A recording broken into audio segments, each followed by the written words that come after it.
I will wiggle at you. Hey memers and streamers, it's everybody's favorite crabby old bugger Fracken here again. So BattleBit, hoo-wee, talk about flipping gaming on its head. There is a reason that you're seeing all kinds of news and videos on this game right now. BattleBit is a new shooter game with medium to large maps and anything from 32 versus 32 players up to as much as 127 versus 127 players on the same map. The first thing that I want to talk about is what the gameplay and combat feels like. For somebody like me, the feel and flow of the game is one of the absolute most important bits. For those of you that have been with me for a while, you know that I was primarily a Destiny 2 Crucible player and a content creator. Now there were lots of reasons why Crucible twiddled my happy spot enough that it was my go-to game, but there's two main reasons. First, the feel and flow of the game was incredibly fast and it felt good to play. Second, and equally as important for somebody like myself, even if you got killed, you were immediately back into the action after a death instead of just waiting endlessly in a queue.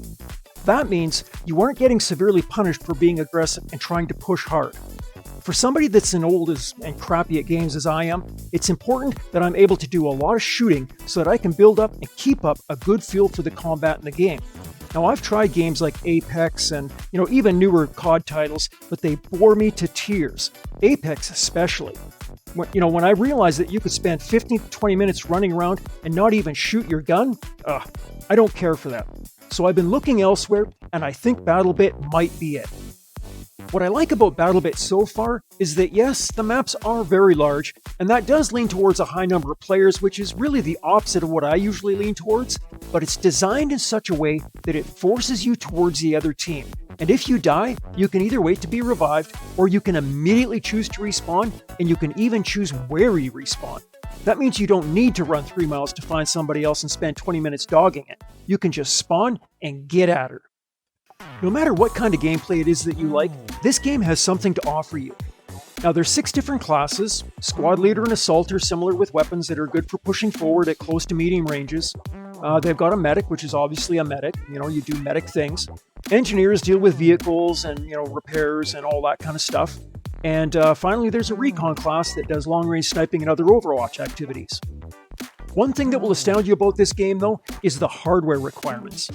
They claim a minimum requirement of a GeForce GTS 450 card, but they have a recommended card of at least a GeForce GTX 600 series or a rough equivalent. No, that's not a mistake, a GTX 600 series.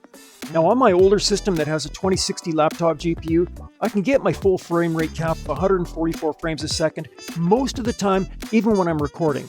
Now I can turn the settings up to the point, where I can kind of get it to drop a little bit below my maximum frame rate, but even then it's still insanely good. Even with the CPU requirements that they have, they're still very, very low. They claim that a minimum for this game is something like a 3 GHz i5 chip, something like the i5 2310. So with its insanely low requirements for hardware and your total lack of serious bugs so far, outstanding, really fast-paced, compelling gameplay with good maps and high numbers of players, I can't wonder if this game is going to go down in history as one of the best games ever made. I know in my case, I'm pretty fussy about shooter games, and when I play this game, 3 to 4 hours can vanish in what seems like a blink of an eye. Now the game is a new release, and it does still have a bit of rough stuff around the proverbial edges, but overall, I haven't seen any serious game-breaking bugs. Everything I've tried outside of the training range works, and I haven't seen it crash even once. Overall, I have to give BattleBit about a 9 out of 10. Mark my words, this game is eventually going to be revered as a masterpiece of how you build a modern first-person shooter. Whee! Ugh. How do I get off this? Oh, and one last thing. If you can't get out of the vehicle, hit F. Anywho, that's it for now, guys. Remember to throw me a like down below if you like this quick game overview, and if you want to hear more about this game as I dive head first into it, you can always smack that subscribe button too. GG's and 7 threes.